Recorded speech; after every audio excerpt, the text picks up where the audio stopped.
नमस्कार, स्वागत है आप सभी का ज्ञान गंगा चैनल पर। हिंदू पंचांग के अनुसार प्रत्येक वर्ष अश्विन माह के शुक्ल पक्ष की पूर्णिमा के दिन शरद पूर्णिमा का पर्व मनाया जाता है। शरद पूर्णिमा के दिन भगवान विष्णु माँ लक्ष्मी की पूजा करने का विधान है। आज के इस वीडियो में हम जानेंगे कि साल 2023 में शरद पूर्णिमा कब है। 28 या 29 अक्टूबर को पूर्णिमा की तिथि क्या रहेगी, पूजा की विधि क्या है, चंद्रोदय का समय क्या रहेगा और क्या है व्रत की कथा। तो चलिए शुरू करते हैं आज की वीडियो को। लेकिन वीडियो शुरू करने से पहले अगर आप मेरे चैनल पर नए हैं और अभी तक आपने इसे सब्सक्राइब नहीं किया है तो आगामी व्रत एवं त्योहारों की तिथियों की जानकारी प्राप्त करने के लिए आज ही मेरे चैनल को सब्सक्राइब कर लीजिए। साथ में बेल आइकन को प्रेस कर दीजिए ताकि आपको मेरे वीडियोस की नोटिफिकेशन मिलती रहे। वीडियो अच्छा लगे तो उसे लाइक और शेयर करना बिल्कुल मत भूलिए। तो चलिए शुरू करते हैं आज का वीडियो।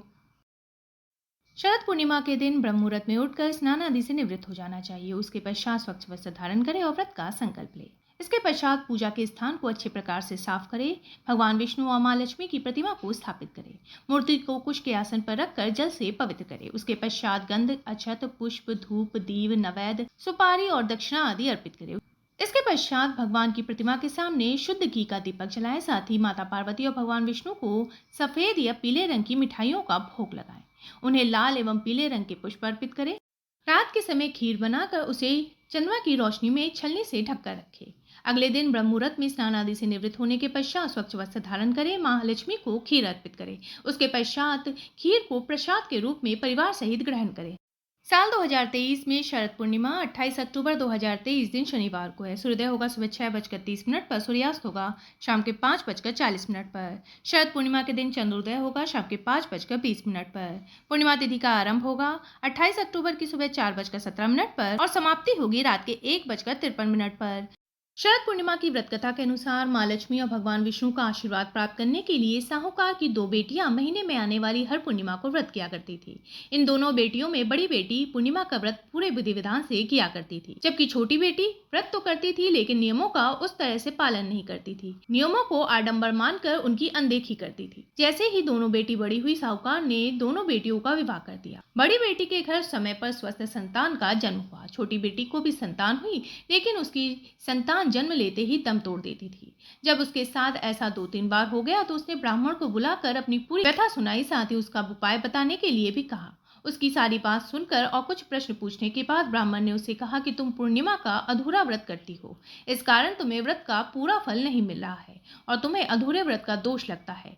ब्राह्मण की बात सुनकर छोटी बेटी ने पूर्णिमा व्रत पूरे विधि विधान से करने का निर्णय लिया। लेकिन पूर्णिमा आने से पहले ही उसने एक बेटे को जन्म दिया। जन्म लेते ही बेटे की मृत्यु हो गई। इस पर उसने अपने बेटे के शव को एक पीढ़े पर रख दिया और ऊपर से एक कपड़ा इस तरह ढक दिया कि किसी को पता ना चले। फिर उसने बड़ी बहन को बुलाया और बैठने के लिए वही पीढ़ा दे दिया। जैसे ही बड़ी बहन उस पीढ़े पर बैठने लगी, उसके लहंगे की किनारी बच्चे को छू गई। वो जीवित होकर तुरंत रोने लगा। इस पर बड़ी बहन पहले तो डर गई और फिर छोटी बहन पर क्रोधित होकर उसे डांटने लगी। क्या तुम मुझ पर बच्चे की हत्या का दोष और कलंक लगाना चाहती हो? मेरे बैठने से ये बच्चा मर जाता तो? इस पर छोटी बहन ने उत्तर दिया कि ये बच्चा मरा हुआ था।